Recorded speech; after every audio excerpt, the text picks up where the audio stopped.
Hi, I'm Claire Mitchell, QC.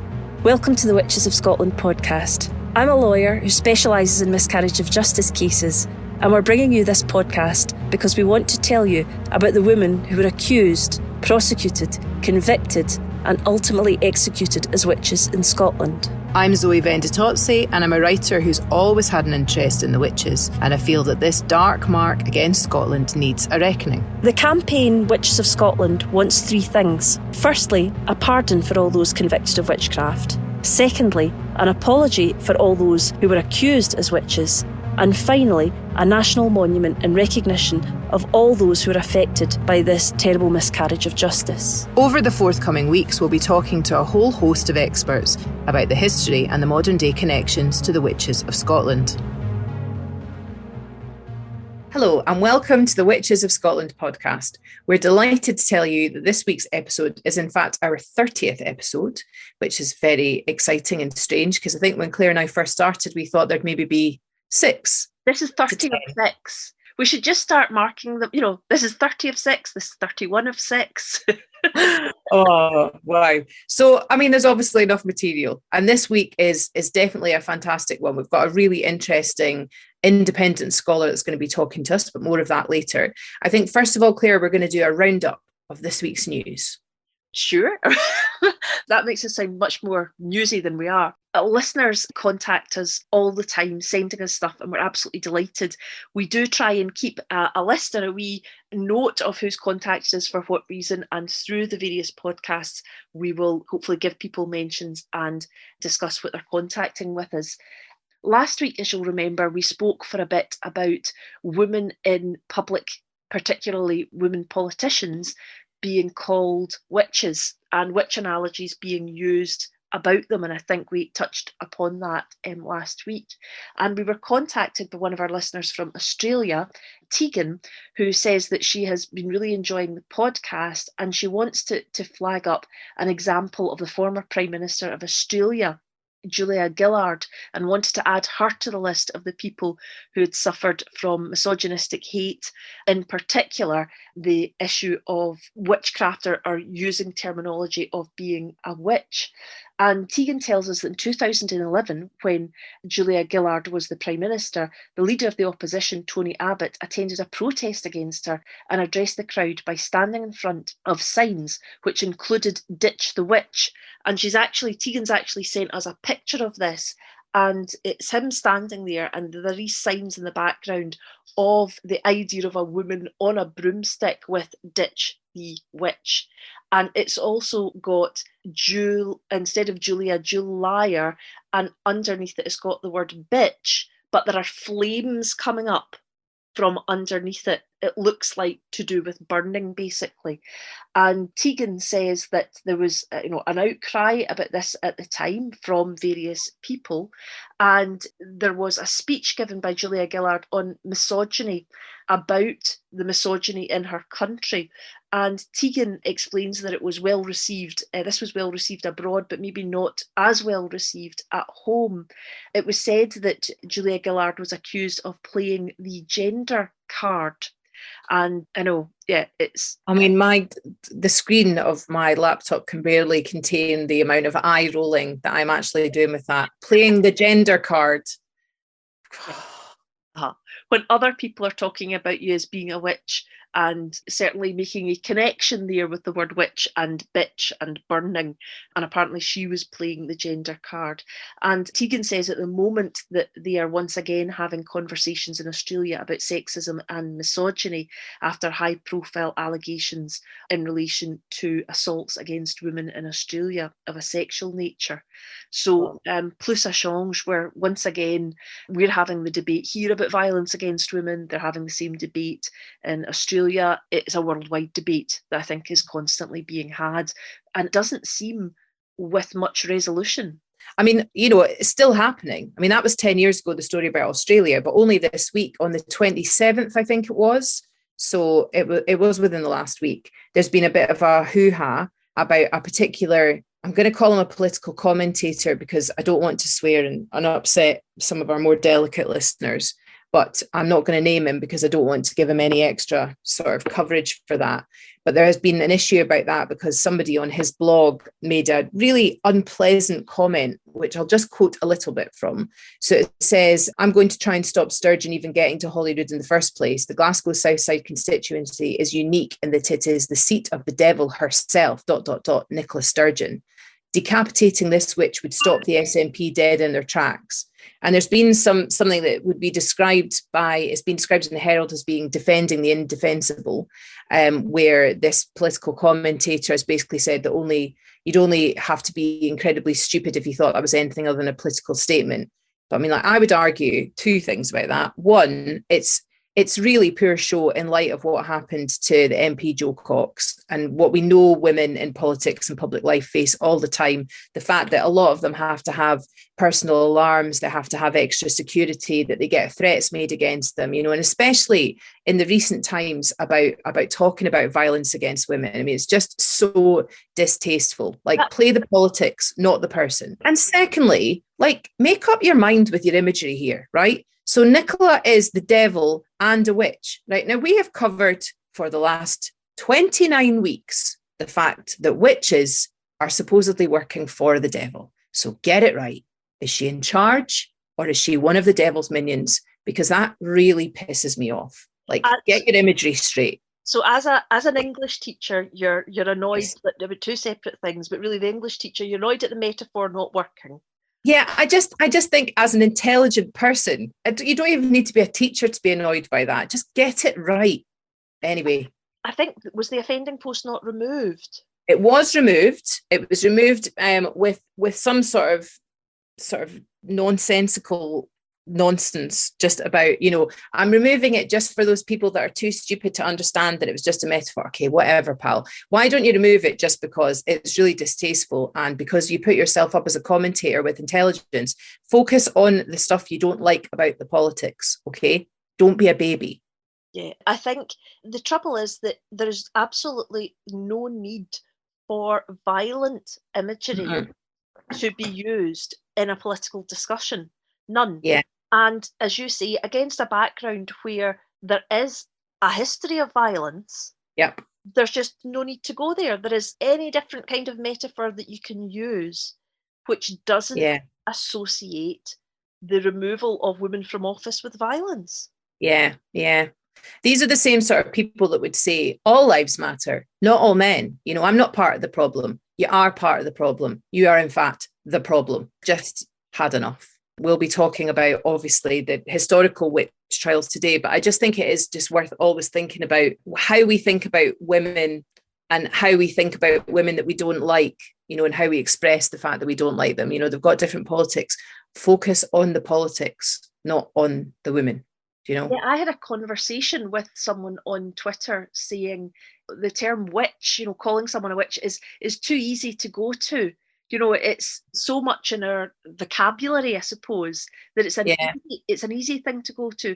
And I was sort of thinking about it and thinking, actually, it's really, really strange that calling a woman a bitch seems to be more aggressive in a way than calling her a witch. Which is really odd. Because of the history of what happened to women that were called witches. I think it shows how much that people have lost a connection with what it meant to be accused and then executed for being a witch to a certain extent. And I think now it's just an easy shorthand, as we've said before, for sort of like the unattractive hag aspect of being a witch. It's just a really quick misogynistic put down of like, you're ugly, you're not useful sexually, you're evil, you're out to get men, you're in league with the devil. It's just lazy AF, I would have to say. Anywho, we should move on because you can see that I'm like, she's starting to smolder at the edges. With I know. So let's move on. Anyway, right, let's move on. So shall we talk about the witches that you have done some research on this week? Yes, well, it's not really so much research, Zoe, because the person that we're going to talk to is the person who is doing proper research on these matters. What I thought would be a good idea is simply to let you know the names of the people in this particular area that were accused of witchcraft. We're going to hear more about the women and men that were accused of witchcraft in Forfar, but I thought it would be a good idea to simply remind everybody of the names of those people. The names are Mary Rind, Helen Alexander, Elspeth Guthrie, Agnes Whitelaw, the wife of John Duart, Isabel Syrie, George Elias, Jonet Stout, Helen Guthrie, Helen Cothall, Jonet Howitt, Robert Bruce, Elspeth Alexander, Catherine Porter, Isabel Shirey, Bessie Crockett, Agnes Spark, and Jonet Newton. So if we remember those people that were accused of witchcraft, those are the names of the Forfar people. And now I think we can go to our expert and hear more about the story of what happened in Forfar.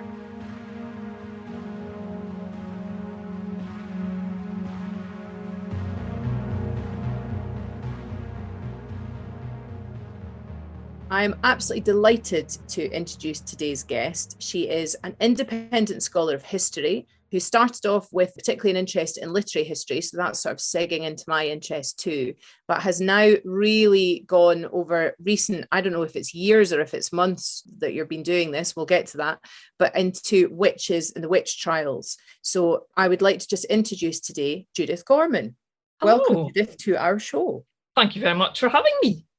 It's so nice to have you here because we've been really aware of different things that you've been doing that we've seen you putting up, particularly on Facebook. So we know that you have a wealth of information, but today we're going to confine you, possibly cruelly, to only speaking about the Forfar history, because we've not gone that side. We've had some Fife, we've had other areas, but I don't think, Claire, am I right in this? We've not covered Forfar at all yet. Yes, I should say as a generality, we're against confining women. But to talk, Judith is not actually confined. She's in her own area. We're all in our own areas. Everything is safe and fine. I'm okay. I've got books. We're not holding her hostage. No, we haven't had any talk of the witches of Forfar, so I'm really, really interested to find out about them.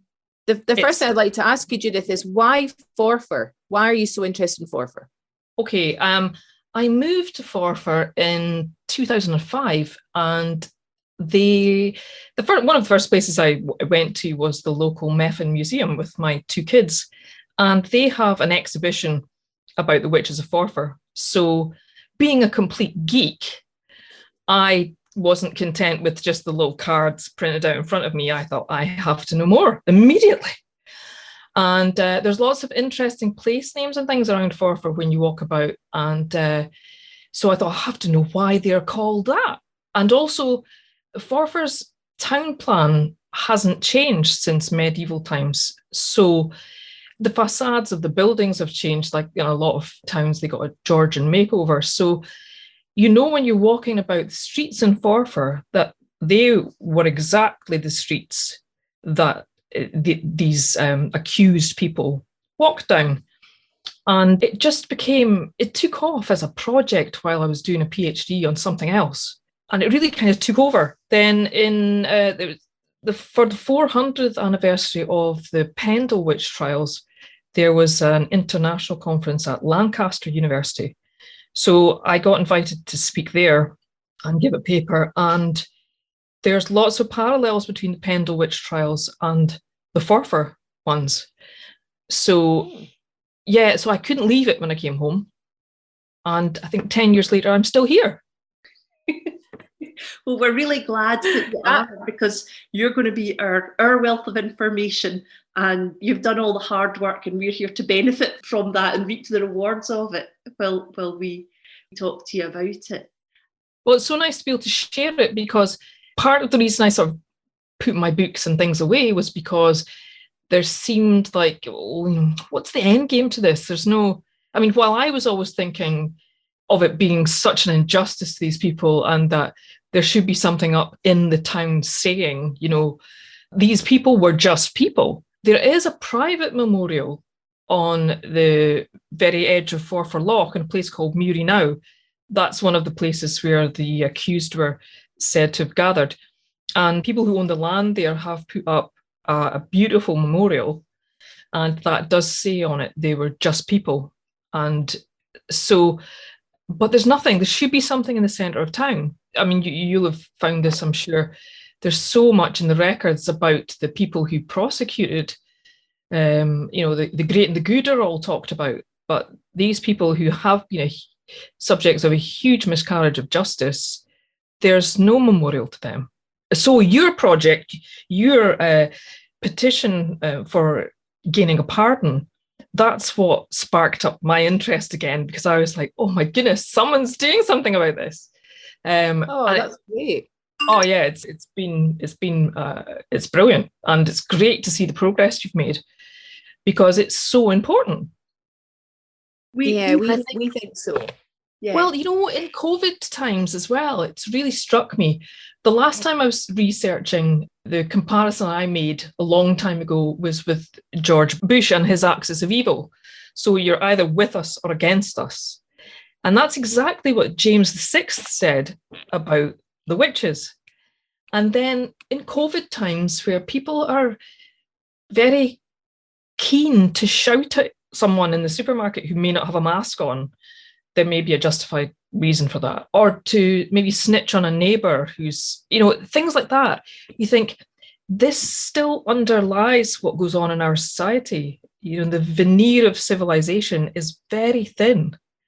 And you see during times of crisis like this, that people will pick out a neighbour. People will gossip about that, So this has never gone away. What caused these accusations still is there in our society. I think Zoe has spoken before, and I've never lived in a small village, but Zoe has spoken before about village life, haven't you? And that sort of way of the dynamic of small groups of people. The village that I live in isn't particularly tiny, and it's really just a suburb of Dundee, to be honest. But when I was a little girl, it was much more like a village, and now, because we're so sort of international and global, ordinarily you don't really notice that. But I think, like you're saying, Judith, during lockdown, because it was the people that lived there had to stay there, you became much more aware of, even just in really benign ways, going out for a walk, you see the same faces. So you start to think, oh, are they married to them? Or are they friends with that person? Or is that their kids? Or, do you know what I mean? Yeah. And you see the same people all the time. You do start to really notice things. So I think in the days of the witch trials, I think it would have been very easy for a very kind of gossipy, chatty, keeping an eye on everybody else all the time mentality to arise. I can see why it happened. Obviously it's not pleasant, but you can see why that happens with psychology of humans. And Forfar is strange in a way, because all of the surnames that you recognise from the accused, all these surnames are still found in Forfar. I think the gene pool here is really quite small. And I don't say that to be offensive, but people in Forfar who are Forfarians, the older people, all remember, oh yeah, that's such and such. Her granny was married on to, and they'll give you the history of that family.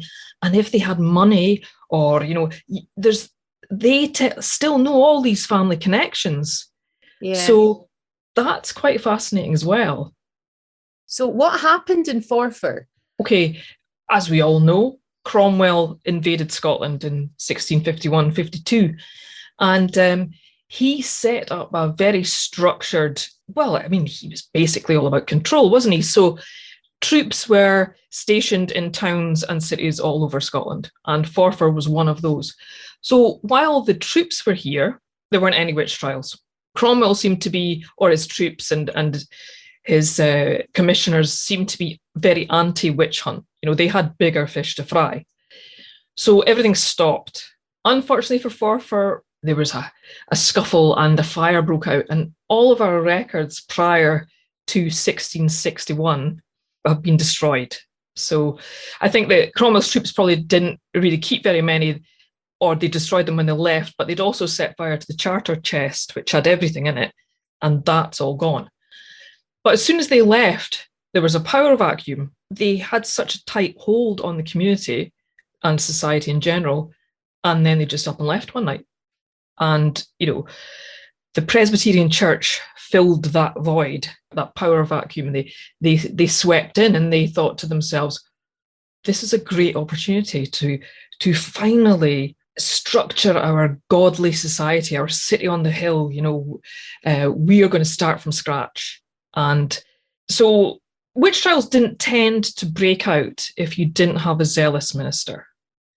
And unfortunately, in 1658, we had a very zealous minister called Alexander Robertson, and he seemed to be very much in favour of witch trials and whipping up hysteria. Ministers would quell these things before they became formal accusations and things if they thought that it was just nonsense, if someone was just a gossip. But there seemed to be a push in Forfar from the actual community as well, and the minister was zealous. And there was this whole idea of creating this godly society. So that meant anyone who didn't conform with that plan, they seemed to just want rid of. And so Alexander Robertson was the minister here from 1658, and then he died in 1662, and the witch trials just stopped. He was the shortest serving minister in the 17th and 18th century. And I think if you believe in divine retribution, he popped his clogs and did the community a favour, because that's, along with the Privy Council refusing to allow torture anymore in order to obtain a confession in 1662, he also died. So after that was a mopping up process, just of the ones who were left in prison. But that's how it started. It started when Cromwell's troops left. There is an idea that there's possibly accusations made while Cromwell's troops were here, but nothing was ever done about it. So there was a pile of people in the community that the community had suspicions about. So when the troops left and the Presbyterian Church took hold, it was almost like a bomb had gone off. They were dealing with a backlog of witches. Exactly. Yeah. They're among us. Do records exist where it identifies the different accused? Oh, yes. A woman in our archives, Angus Archives, called Fiona Sharlaw, has done some amazing work. She has dug up a lot of records. I've dug up a lot from Privy Council records, which are mostly online now. Brian Lovac, he has a list of accused as well. So there are records because there are some confessions. I say confessions, I hate saying that word. Yeah. There are some... We always put inverted commas around it, which is exactly. pointed out, isn't any good when you're in a podcast. I wanted to do that. Every time we say confessions, just in your mind, put those wee... And every time I write them in notes, I put that down too. Yeah. So luckily we have some confessions. We have in them, the accused will name lots of other people. And so there's a good list of, we've got 42 at the moment, the Forfar 42. There's obviously way more than that, but that's until archives and things open again. That's what I think we're at. We're pretty certain that 11 of them were killed, and then some were freed and banished. One which is fascinating, and I don't know of this anywhere else, apart from the lady who died in Fife, is we have a witch who was buried. Yeah. And that's fascinating because the body has never been found, the remains have never been found, and there's been lots of work done in the area that she was buried. When they were putting railway sidings and stuff like that, they found other stuff like Neolithic boats and stuff, but they didn't find the body. So that body's still there. What was her name? Her name was Gazelle Simpson, and it's really quite tragic because it's thought she must have been really quite young, under 18 anyway, because her parents were sent for to bury her. So that meant she wasn't married. She didn't have her own family, just her parents. So she is interesting because she was the first one we have a record of. A commission was sent to the Privy Council for her, but we don't know if it just didn't arrive back in time, or the authorities in Forfar weren't fully aware of what you do when you find a witch. So she was subject to the usual torture, and the records of this are found in the treasurer's accounts. That's another fascinating thing that I can talk about later. But she was imprisoned in the toll booth and she was tortured, and the commission was sent for.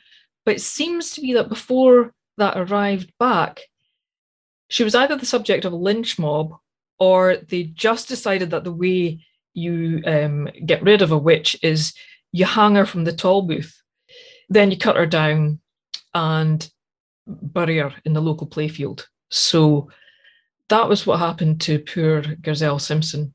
It's thought that they weren't very savvy when it came to witch trials at that point. So that was a practice run almost. But her body was kept for quite a long time before it was buried, because they had to send for the parents. I'm not entirely sure where the parents were. They came and the town paid for her to be buried in the local playfield, and that's where she will still lie to this day. Somewhere in there that people go every day, walk over, she still lies. And the reason you know about her is not because of her own story told, but because she turns up in the columns in the treasurer's accounts. Yeah, there are very few presbytery records on any of this. You know, researchers always talk about this. So, you know, somewhere someone along the line decided that maybe it doesn't look very good for us as a church if we've done this to all these people, so we'll just ditch all these records. But it's always about the money, you know, it's the economy is stupid. So if you look for treasurer's accounts, you can find incredible things in there. You can find payments for, for example, for Gazelle Simpson, it was £8 of candles.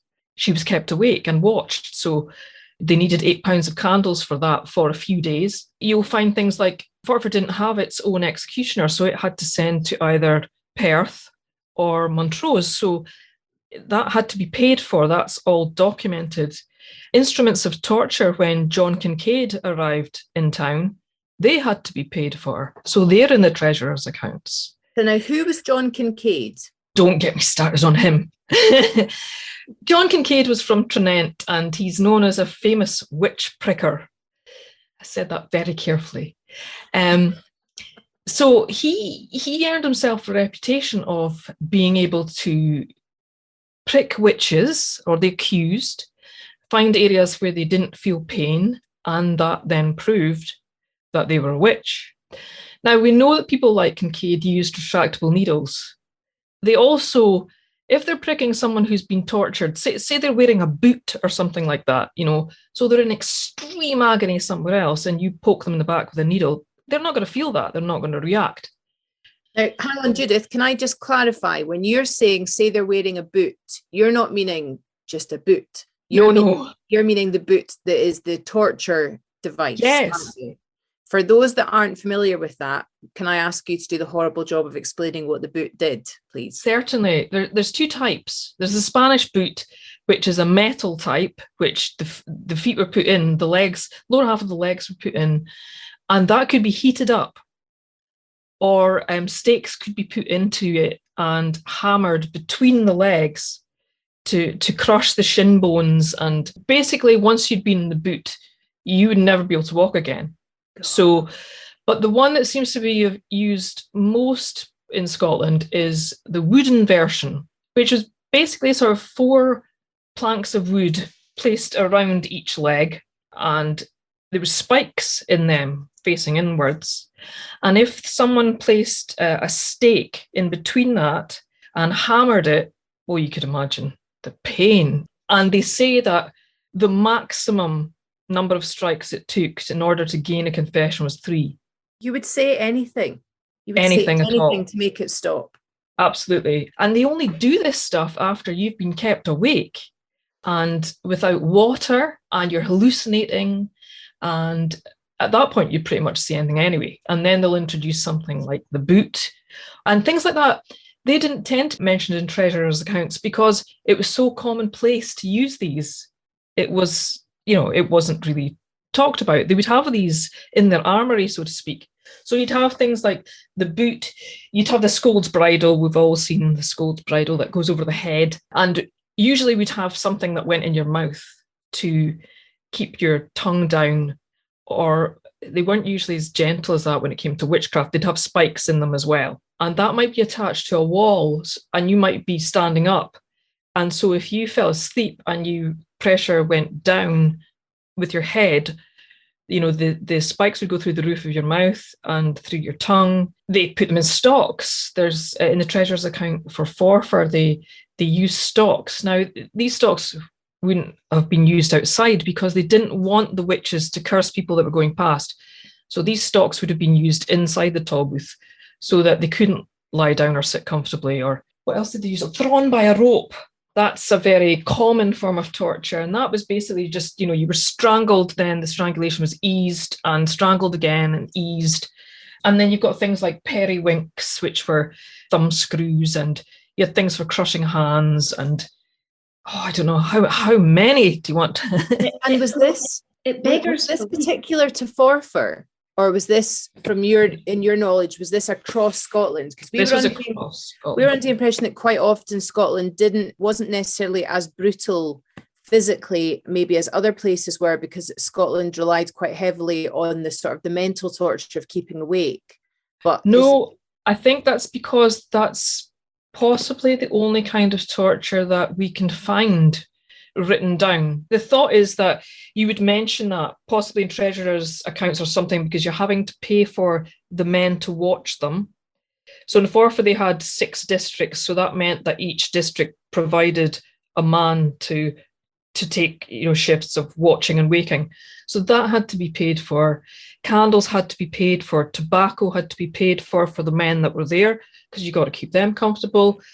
So all these things had to be paid for. Whereas if you had these instruments of torture anyway, which we know existed because a lot of them are still in museums and things today, that didn't have to be paid for. So that wasn't mentioned in terms of gaining a confession. I would think if it had been mentioned anywhere, that will have disappeared in the presbytery documents. I don't know if it would have been mentioned that they'd done that. I mean, I think it's still in some Privy Council records that they'll mention about certain types of torture that were used on people. But no, it is thought that these were so commonplace, and Scotland was much, much more brutal than England. So they seem to really like their torture here. I've said this before, my Scottish history is absolutely appalling. And if I wasn't doing homeschooling with my youngest, who's in first year, I still wouldn't know anything. Today we did Robert the Bruce, knew nothing about him. We've done recently Bannockburn, knew nothing about that. I was listening to the rugby was on in the background last weekend, and they were singing Flower of Scotland, and I went, oh, King Edward's Army. I know what that means now. Like I know nothing. And I did history up to 6th year level. And it was either going to be history or English at university. I knew about American things. Yes. And I knew about the Second World War, but that you see this much earlier period of Scottish history, no clue whatsoever. Yes. So I'm not surprised that Scotland was more brutal than England with my newfound first year history knowledge. I think with torture, the reason why it was thought that Scotland was better was because we did less duking of women. Oh, okay. And also what happened was the Privy Council said that it didn't approve of torture. But the difficulty is what it described torture as didn't include many of the things that you've described. So this is exactly one of my points as well, is define torture. Yeah. They didn't think waking and watching someone was torture. Whereas we all know now that's probably one of the first things that, the CIA might use or something like that. But they didn't think that was torture. And what astounds me is, and going through the treasurer's accounts, it really astounded me, because someone is writing that down in minute detail. And what is going through their mind where they are writing down, we need X number of pounds to pay for the rope that has to be a certain length long to hang this person. We're paying for pins, 2 pins to torture Elspeth Rind or Catherine Porter. They're right, and it says 2 pins for the pricking of, And you think, these are godly men. These are not stupid men. The people that were on the commissions were actually some of the best minds in the country. They were up to date with the most intellectual thoughts. It was them. They were the ones doing it. And you think, how could they? Well, you know that the reason that they could justify it was they no longer saw the accused person as a person. They dehumanized them. So I guess that's how they justified it. Yeah, they weren't doing it. I think when we spoke to Julian Goodyear, he said Well, the thing is that what they were doing was God's work. They were driving the devil out of the community. So they felt righteous in what they were doing. It was that mindset that meant that despite, and Zoe's always it says this, despite the fact that these people were in league with the devil, they were poor, they were vulnerable. If they were ill, the devil wasn't healing them. They were getting nothing from this, apparently. So even though it would appear to anyone thinking, how on earth are they benefiting from being involved with the devil? I read an article about this recently that outlined those things too, that it wasn't what's known as a Faustian pact. So it wasn't like in, the idea that you sold your soul to the devil for riches or fame or power or sexual magnetism or whatever. That's right. It was for pure badness, which again is so Scottish. Yes. It's so Scottish. It's like, it's not even for any sort of gain. It's just because I'm bad. I'm just a bad person. Yes. Who wants other people to be as fucking miserable as I am. Sorry, David. Yes. I'm so glad you swore, because I've been trying not to swear the whole time. It's all right. We've done it now. Sorry, listeners that don't. I have to rein myself in. Claire will tell you I'm a prolific swearer when I'm not being recorded. No, me too. So the thinking then was that you just got in league with the devil just out of badness. So you just wanted to be a person that brought misfortune and sadness and pain to other people, but no actual gain to yourself, which is just astonishing to me. In a Forfar, it was obviously not a ruse, but it was a way of rounding up Catholics. So the Presbyterians, the staunch Presbyterian in them would have thought that they were getting rid of Catholicism. They were wiping that out from their godly society. Because to them, it's this whole idea of Renaissance dualism, and you're either good or you're bad, or you're with us or you're against us. If you don't believe in the Protestant God, the Presbyterian God, then that means, and you're a Catholic, that means you believe in the devil, because Catholic is the Antichrist. Yeah. Yes. So they were clearly rooting out a bit of Catholicism. The women in Forfar, they seemed to have a great time, to be honest to you. Obviously, they didn't when they got caught, but they were. Forfar at the time had a population of 1,000, which was a reasonable size of town in the sort of 1660s, but obviously tiny by our standards. Sorry, that kind of does put 42 into perspective, though. 42, and that's 42 that we know of. Yeah, I think it works out as 4.2% of the population. And I think during the national hunt, one of you will remind me, is it 0.48% of the population or something that was killed? Oh, we don't know. What we know is that in Scotland, between the 16th and 18th century, there was about 1 million people in the country, and 4,000 were accused. So I don't know how that would work out as a percentage. But I completely forget when we're talking about the numbers of people every time, and we talk about villages that they were involved with. I was thinking of Forfar now and thinking of 42 people in that. I wasn't thinking of how small it would have been then. Yeah. That is. Yeah. So we were way above the national average. And that was only in a 2-year period. Probably 18 months. And that's incredible. That must have been terrifying to live at that time in Forfar. Wow. Yeah. And you see so many of the surnames are similar. So you know that they were family members. If one person was accused, then the daughter would be probably accused as well, or the sister or the cousin. And the witch trials here are full of the name Guthrie, and Guthrie is a local name. Guthrie is just along the road from Forfar, and that's where the surname originates from. So people on the commission, we have Guthries on the commission, Thomas Guthrie, Gideon Guthrie. We have 2 Guthrie sisters from Montrose who came to Forfar to be accused and, to be tortured. We don't know why they came from Montrose. We think that probably Montrose didn't accuse many people. So they probably, because Forfar was in the middle of this stuff and they had all the torture equipment and they had all the people who knew how to do it, let's just send them to Forfar. But it might be because they were related to Helen Guthrie, which is the main sort of subject when you talk about the Forfar witch trials. So they may all be related. Tell us then about Helen Guthrie. What is her story that she's the centre focus of the Forfar witch trials? Well, Helen Guthrie is interesting for a number of reasons. She accused 30 of the 42. but she didn't do it in one stage. I mean, when I talk about accused, this is another thing I think about, because we know that the confessions were formalized and they were contrived. So we know these weren't the words of the people that were confessing. And I wonder if the same is true about the accused. I mean, did they just nod their head?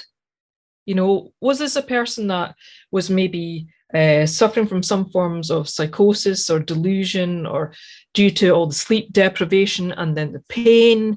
And did someone say a name, which is, you know, someone in the church would quite like to clear up? Let's include them. Were they there too? Person nods head. That's the equivalent of an accusation. Yeah. We don't know. So Helen Guthrie accused 30, and it was over an 18-month period. So even though a commission was sent to have her executed once she'd confessed, she played, you could maybe call it a clever game, in that Helen Guthrie's 13-year-old daughter was accused with her. So she was arrested in 1661 along with her mum. She was 13 at the time. She's described as being very small because the devil describes her as being such a little lass. And she's imprisoned in the Tolbooth with her mum and the other accused. And it seems that Helen, she would give some names and then she would say, look, I need some time to recover and think, and then I'll give you some more. So it's imagined that that was because she was trying to keep her daughter alive long enough to have her released, or for someone to come and help her. And eventually that did happen, but her daughter, Janet Howitt, was imprisoned in the Tolbooth for 5 years, from when she was 13 till she was 18. What? Yeah. And, you know, she's in the dark, she's in the freezing cold, she's not getting enough to eat. She can't sleep, and she's been watched by men. You know, you don't know what else these men are doing with these women.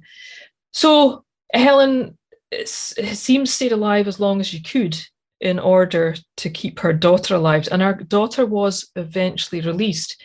And that's another really interesting story, because Fiona Charlaw has found out that the person who appealed to the Privy Council to have her released, his surname was Guthrie, John Guthrie, and he was a lawyer in Dundee. So was he related to Helen Guthrie? Was he related to the two Guthrie sisters who got let off from Montrose as well? So that's another avenue that, you know, has to be explored in detail. But yeah, Janet Howitt's, her story is really tragic too. And so anyway, Helen, yeah, she accused these 30 people, and she's often hailed by modern romantics who believe in witchcraft or witchcraft followers as being a white witch, because she's referred to as the White Witch. But I spoke to Joyce Froome from the Museum of British Witchcraft, because I can't find anything from that period that discusses a white witch. Because after all, these people were malevolent. They were practicing what was perceived as black magic. So Helen couldn't have been a modern day term, white witch. So Helen might have had white hair. She might have had particularly pale skin. So it could have been something along these lines. So that's what I believe it is. And Helen liked to cause trouble. She liked to drink a lot. The people that she went around drinking with in graveyards and things after dark were disorderly. They were always waking up people in the town, because they would bang on the door of the brewer or the whiskey merchant at 2 o'clock in the morning, 4 o'clock in the morning. And then if he didn't get up and give them some booze, he would get cursed and shouted at. And so she admits that she is not a good person. She says at some point that she murdered her stepsister.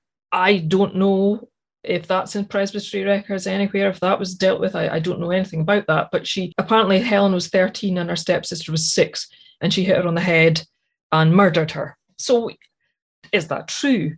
I mean, was that said while she was in the process of confessing? And she obviously was hallucinating and all these other things. Plus, if you think if she drank a lot every single day, then she's going to be suffering the effects of sudden forced abstinence from alcohol.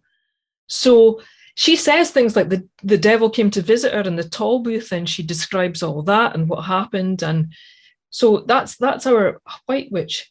Helen Guthrie. And like I say, she accused lots of other people, 30 other people. So that was all looked into. But I always feel sorry, like you, Judith, about when we hear stories of the people who said other people were witches with me and met with the devil and stuff like that, because we're told that to call yourself a witch and to confess to being a witch wasn't enough for those that were torturing you.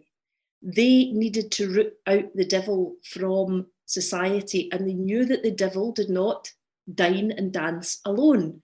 They knew that he liked to have these, group orgies with the devil, and therefore for you to confess you're a witch, great, we've got you're a witch. Yes. You have to tell us who the rest of them were. Yeah, we need the other 12 who were there that night, because Forfar's confessions mention covens and 13. So if you were there that night, who were the other 12? And they'll not rest until they found out who they were. And that was just on that one occasion. So what about the night that you were there? Who were there that night? Yeah. And so that all that was influenced by whatever the minister and the commissioners were reading. What were they reading about? Where were they getting this information on the magic formula that made up the confession? And what were they reading? So they were obviously reading about the demonic pact and that being made, but they couldn't make it sound too exciting. So if you were having sex with the devil, they always made sure everyone knew that it was bad sex. He wasn't very good at it. And you think, well, if he had all these powers, surely the devil would be, it's going to be good, isn't it? Again, it's perplexing. Yes. And again, it's this idea about, well, you can sort of understand getting in tow with the devil if he was like really hot and you were going to have amazing times and you were going to have loads of power. I'd still find it really hard, to get my head around that. It's obviously such a construct by just real Scottish killjoyness. I know. And they make sure that the person mentions in their confession that the sex was not good. Yeah. So that has to be put in there. That's important. And the thing with Helen Guthrie and obviously all the other accused, it upsets me that they are monopolised for our time. There's this gloss put on them that they were witches. Modern day witches will tell you that these were the grandfathers, we're all linked by the silver thread through time that doesn't break, and we are descended from these strong, rebellious women. And you think that does them such an injustice. Because the last thing these people, if you want to remember these people and you want to recognize them, and you need to be honest about it. And the last thing these people would have wanted you to call them as a witch. I feel that's a really important point to get out there. I'm very happy for anyone to believe what they want to believe. I have no issue with that at all. But the facts don't back that up.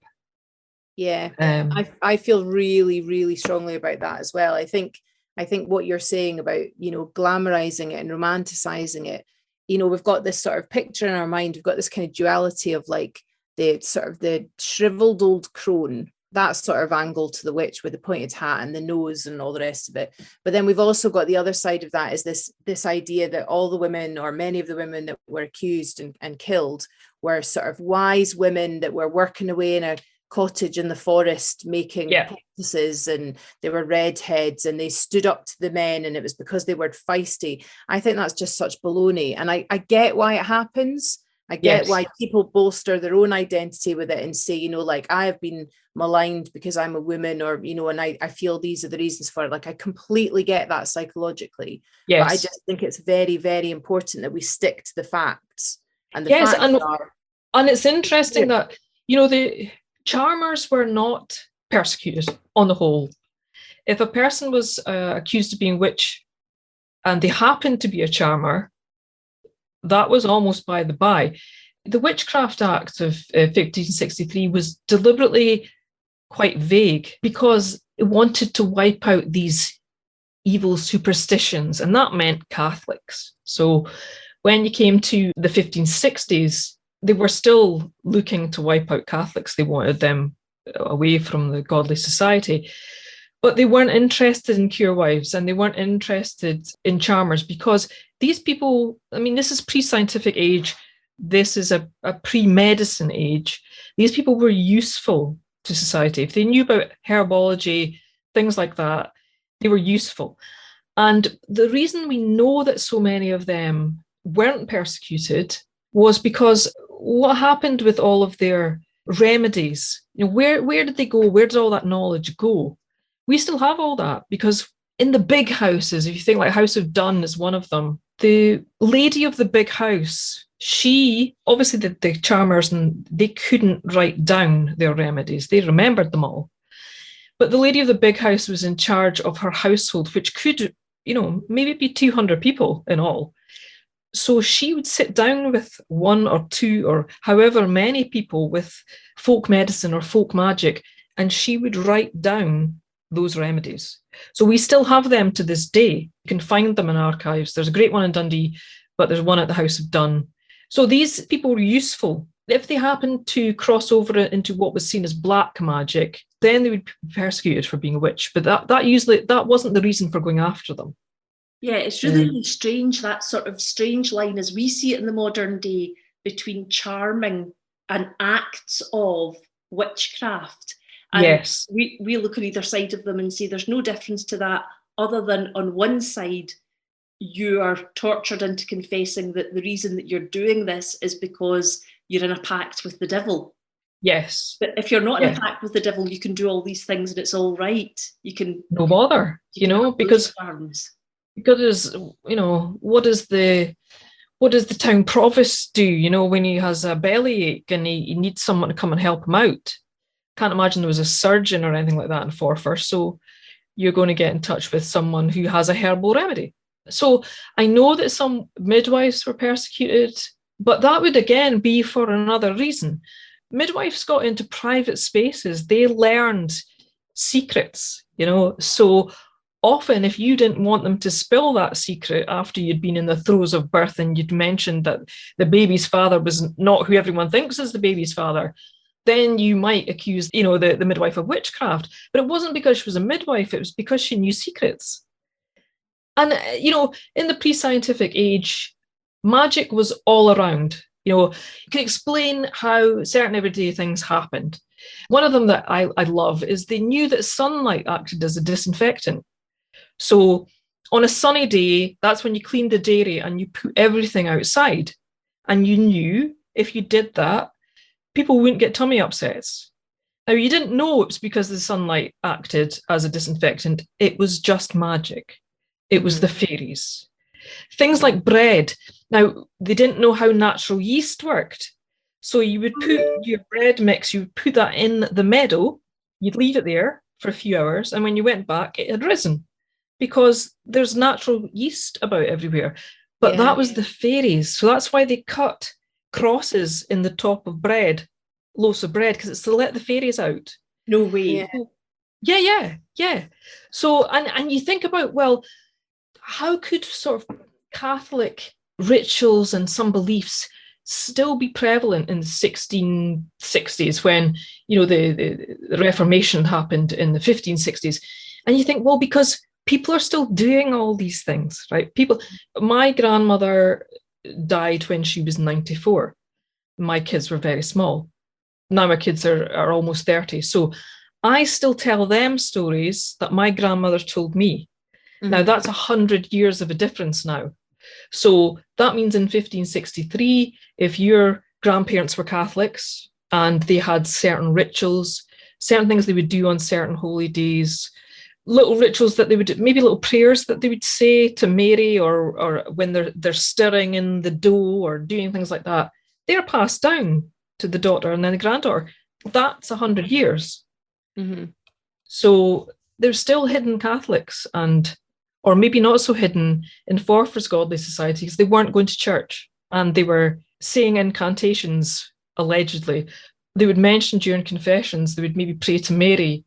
So there's good evidence. And apparently the the presbytery records, now this is something Fiona Charlot's done some work on. So the presbytery records that still exist for 1662 show that the local ministers were almost exclusively concerned with Catholics and adulterers.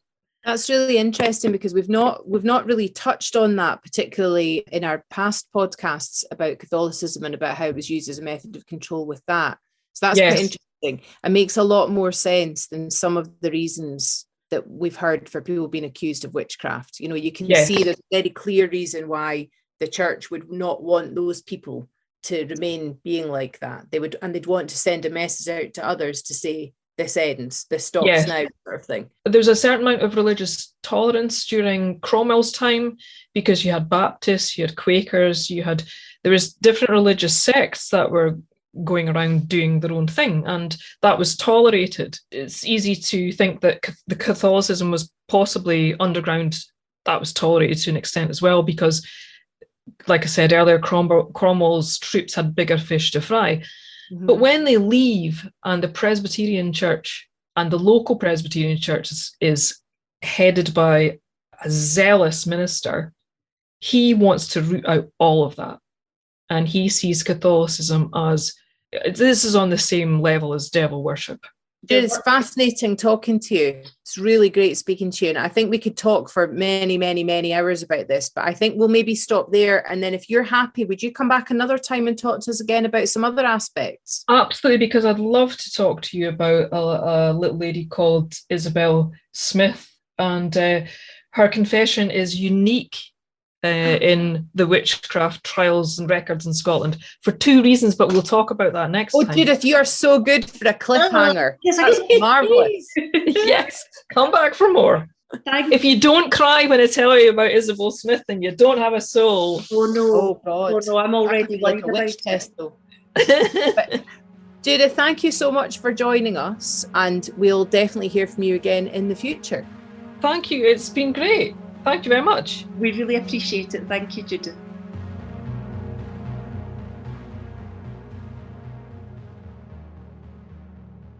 Thanks for listening to today's episode. I'd just like to take the opportunity just to say that even though the petition is now with the Scottish Government, and obviously we'll have to wait till after the election for that to be progressed, our campaign is still very much live, okay? And I'm just going to remind everybody of what our campaign is. So we're looking for an apology, we're looking for a pardon, and we're looking for a state national monument, which is paid for and maintained by the state. This wouldn't be something that we would be casting a net out to get people necessarily to design for us. That would be really nothing to do with us. This is something that we feel that the government needs to take responsibility for in the same way they've done with other national monuments. And it needs to be something that's very much from the state, because we feel that it was down to them hundreds of years ago that there were the accusations and the executions. So we feel that's very important. And sitting alongside our campaign is, of course, the fact that we have put a lot of time and effort and love into making the podcasts, which is really about raising the profile of the campaign, but it's also about connecting people across Scotland and, in fact, the world to be educated and to join in getting to know about this terrible part of our past. So we just want to say thank you so much to our thousands of listeners. We really, really appreciate it. We really appreciate you getting in touch. And we just think we're doing a good job here collectively, all the people that are involved in this. So thank you very much, and keep engaging with us. Yeah, please do. We love to hear from you. We have so many people that we contact, and sometimes people contact us to tell us about their expertise, and it's opened up fascinating dialogues. It's taken us to places we really wouldn't think about. In the forthcoming episodes, we are going to be hearing from another 2 different countries and their experience of the witchcraft trials, and also how they've dealt with them subsequent to the witchcraft trials, and how their countries have made a reckoning with what has happened, or not, as the case may be. But it's interesting to see other countries around the world doing that as well. So please continue to chat with us. We really love it, and we think it really benefits us as a whole when we find out more about other people's takes on the witchcraft trials and what they know about their local area as well. Perfect. Okay. Well, thanks again for listening, and join us again next week. Bye. Zoe, what? You've forgotten to tell everyone to rate us and follow us and do all Oh my this. God, that bit. Sorry, I'm such a terrible witch influencer. Can you please remember to rate us? If you want to give us 5 stars, that'd be amazing. I mean, I'm not telling you what to do or anything, but 5 stars would be fair, I think. So please rate us. Please tell everybody that you know that you think might have an interest in this about it, because obviously not everybody uses the social medias. And please do just keep engaging and just tell people about us. That'll do. Not us. I mean, like the campaign. Scotland. I mean, there's not much to tell about us. This is another sterling ending we're doing here, so we have to say. I think the fact that you and I have shown up in front of our laptops today with the simmering rage and still trying to be professional, it just, well done us. I'm sorry, listeners, if we're just like laughing in your ears now. Oh, Lord. Honestly, I wish I took a drink. Anyway. Join us in episode 31, where Zoe hopefully will not have taken a drink. We will not be soused. Okay. Thank you very much. Thank you. Goodbye.